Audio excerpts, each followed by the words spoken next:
What's going on, my Flabby family? It's your boy Izzy. Welcome if you're new. Cheryl Reeve ended up stepping out and saying what she had to say in the press conference about the game and how they came up. We have a tendency sometimes to get impatient, and I didn't think that our commitment to moving the basketball and creating advantages, we had a hard time getting that done, which led to, we had some easy shots that didn't fall, as did they, particularly early in the game. And then they kind of got their rhythm going, and we sort of lost ours. We had 27 points, and then we had 7 in the second quarter. That's tough. So yeah, give them credit. I watched the video back, but I would imagine that they just sort of beat us to spots. We didn't have our usual sort of fortitude, fight, and response to physicality. Emotions ran high courtside as reports of emotional damage spread. Cheryl Reeve has finally broken her silence after the Indiana Fever did the unthinkable, capturing the Commissioner's Cup and smashing expectations like a rogue three-pointer off the glass. Experts are stunned. Coaches are sweating bullets. And Cheryl? Her post-game comments alone could power an entire documentary. So, what really happened out there? A meltdown, a masterclass, or the mic drop of the season? Let's dive into the drama that has the WNBA buzzing. I feel like Christmas in July for the Indiana Fever because they put the beats on the Minnesota Lynx, man. They pretty much didn't have an answer for Natasha Howard. She was scoring at will. Final score 59-74. They came in ready to play. And I'm here to tell you, Cheryl Reeve had broken her silence about this. I ain't finna hold y'all up any. Best part of the game? That's easy. Watching Cheryl Reeve lose, and not just on the scoreboard. No, that would have been far too kind. This was a full-scale, defense-fueled, emotionally brutal Commissioner's Cup beatdown courtesy of the Indiana Fever. Yes, those Fever. The team everyone thought was tanking for draft picks, not tanking the reputations of elite coaches. But here we are.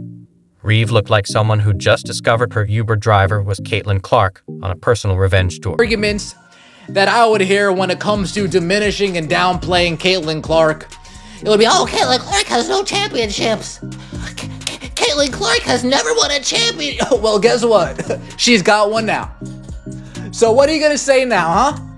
What is the argument going to be now? Where are we going to move the goalpost? Because Caitlin Clark has a championship. It started quietly, like most great disasters.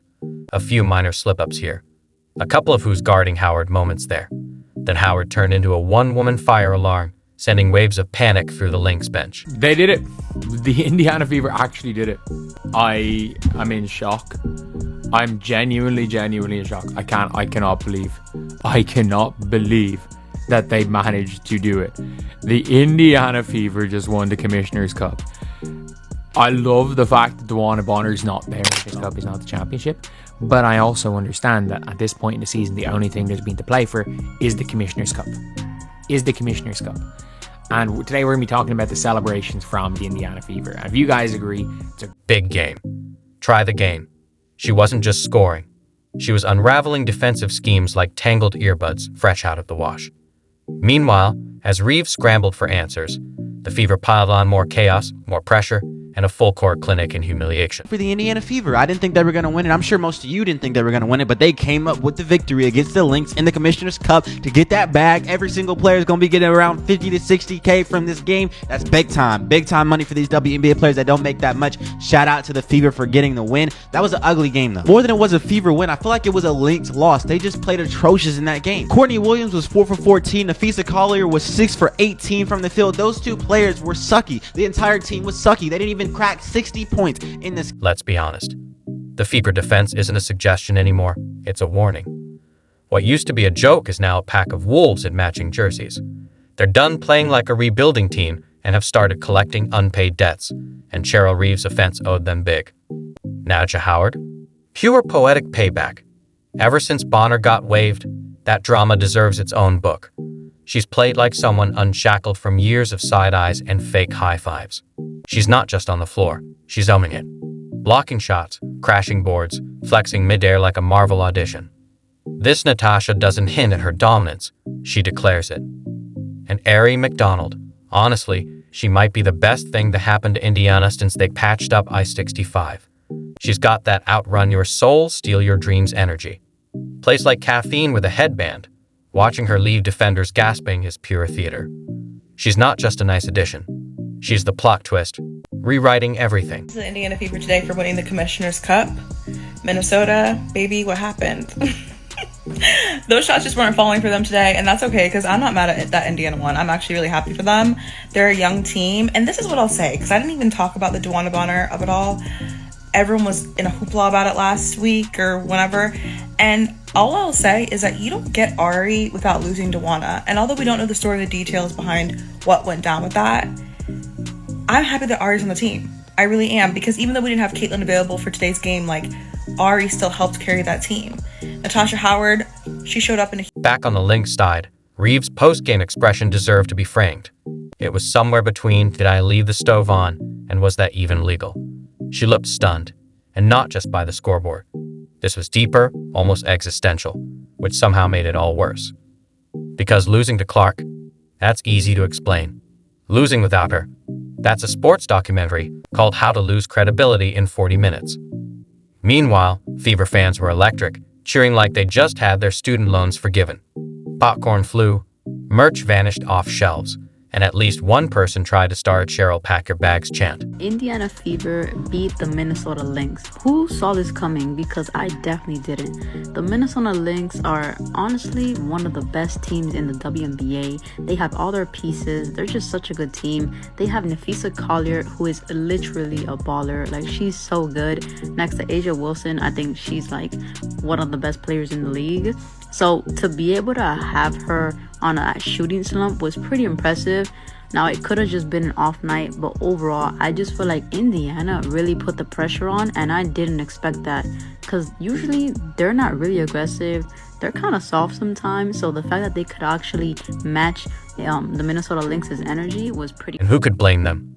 The team that was supposed to be everybody's punching bag is now the one throwing uppercuts, and the Lynx took every single one. There's something different about how this Fever team moves now. They're allergic to mediocrity, and everyone who plays them breaks out in hives. Meanwhile, Cheryl was probably flipping through mental flashcards, trying to remember when exactly the WNBA rules changed to allow this level of humiliation.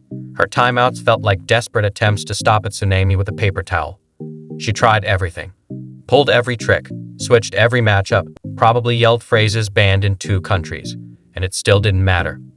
Because when the Fever decides to choke you out on defense and punch you in the gut on offense, there's not much left to do except update your resume and look for hugs. This is what we were this is the type of games they got veterans for. When you're playing the best team in the WNBA and you're on the road and the ball won't go in. Nobody can hit a shot. And Natasha Howard, she led with her.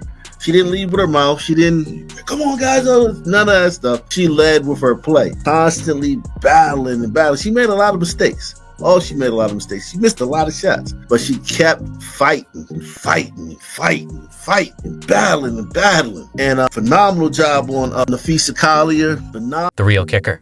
This wasn't even the Fever at full strength. Clark was out, and they still ran the Lynx like they had the playbook memorized. Every cut read, every switch punish, every mismatch taxed like overdue bills. And through it all, the Fever stayed cool, locked in, and somehow still hungry. This isn't just about a cup. It's about forcing the lead to swallow every word they used to write them off. Meanwhile, Cheryl probably grabbed a water bottle post-game and hoped it was smelling salts. Her brain was fried trying to process how the team she once overlooked just schooled her on exactly what not to do. This wasn't just a win for Indiana, it was a message. The Fever aren't building for the future. They're the future. And the past? It just picked up a technical trying to catch up. Every possession felt like evolution. Every play begged to become a meme. And every GM is probably realizing that letting McDonald land in Indiana was like handing a bazooka to a toddler, then acting shocked when the dollhouse blew up. Fever are sipping the sweet nectar of the Commissioner's Cup. Now, I've been saying that the Fever are formidable, even through the struggles so far this season, Caitlin Clark being out with injury. Obviously, that's because the addition of Ari McDonald And the switch with DeWanna Bonner is a big boost for this team. That's because I've seen other trends that point in the right direction. Obviously, Aaliyah Boston is a star. Kelsey Mitchell continues to thrive. They got that production from Natasha Howard that was missing to the tune of Commissioner's Cup MVP. Role players stepped up. Sophie Cunningham. Congratulations to the Fever for winning tonight. They deserve that victory, baby. Good job. I want to give a shout out to Howard, Natasha Howard. I've been tough on her because I really want her to play what they paid her to be, and tonight she showed up. That's the Howard that every Fever fan wants to see. She dominated. She played great defense. She scored inside hard buckets. I want to say congratulations winning MVP. She really does deserve it. I'm going to give her flowers. This came down to defense. I think Stephanie White actually did a great job coaching. She out-coached Cheryl Reeves tonight. Everybody said Fee had an off night. No, she didn't have an off night. She got